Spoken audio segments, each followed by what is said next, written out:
leva o nome de Deica Cantil, e o primeiro poema dice así: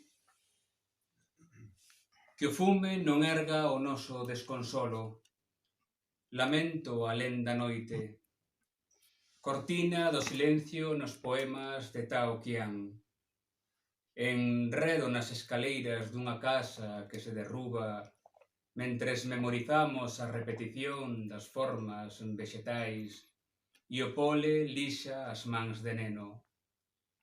Observo no lusco-fusco musgo, medrando nas paredes caleadas, fuxo de toda revelación.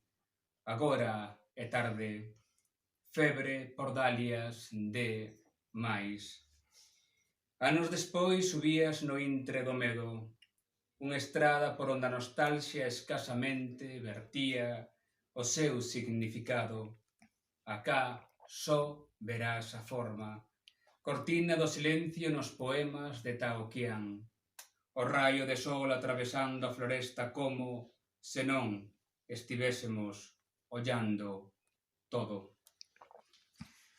O segundo poema é moi breve e en realidade ven sendo case unha declaración de intención, sería así. Valeiro de contido as miñas palabras para que non entendas nada. Houve unha época, isto dixe no primeiro recital que fixemos aquí en Santiago, no Turuso das Marías, e a verdade é que esa impresión veume agora, veño camiñando dende o campus e a verdade é que esa impresión volveme a vir agora. Hai 20 anos esta cidade era unha cidade completamente diferente, quizás que o víamos cos ollos dun posadolescente que eu era naquel momento, pero a verdade é que naquel momento pensábamos que Compostela ia ser a capital de algo e que a situación ia ser moi diferente á situación actual. O curioso é que non só non fomos a mellor, senón que podémoslo dicir sen dúbida ao respecto, fomos moito a peor. A veces custa moito camiñar polas rúas de Santiago e non sentirte identificado nesta cidade como si o facíamos hai 20 anos. Este é o poema número 3, di así: arribaba a eira na xanela da casa, e ti sabías que nacían delimitado. Non era o noso fogar, o intre lexítimo, amado, buraco nas táboas podres, perdín todo o arume, escoitando e nada comunicaba. Estrume que se supoñía na horta das ameixas. Ti sabías que nacían delimitado, non era o noso fogar.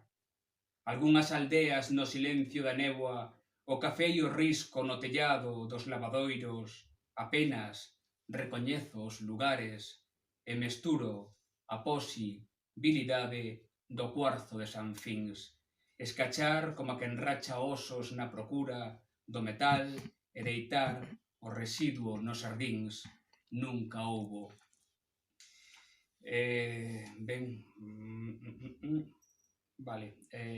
Vou recitar o penúltimo, o poema número 4, que di así: se a folla que deitaba sobre a laxe escorda o torso desde o alto, baixo delas columnas doutro que pervive, as ansias morden.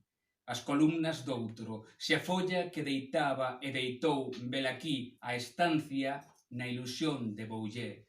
Dentro nacía árbore de todo aquilo que podería ser habitado. Quizabes as columnas doutro, sentido baixo, se a folla que deitaba morden as columnas doutro termando de calquera lintel que xa contraria.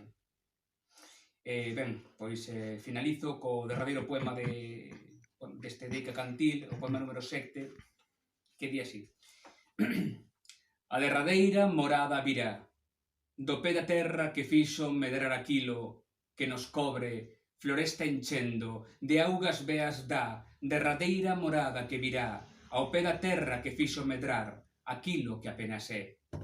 Así virá a derradeira morada en silencio ao lonxo cantar dos merlos. Na derradeira morada labraremos a linguaxe, habemos Só facer desde a impo si, habilidade ou non, faremos absolutamente nada. Ao pé da terra onde medrou aquilo que con linguaxe fina no extremo oposto do significado, en equilibrio, oscilo. Gracias.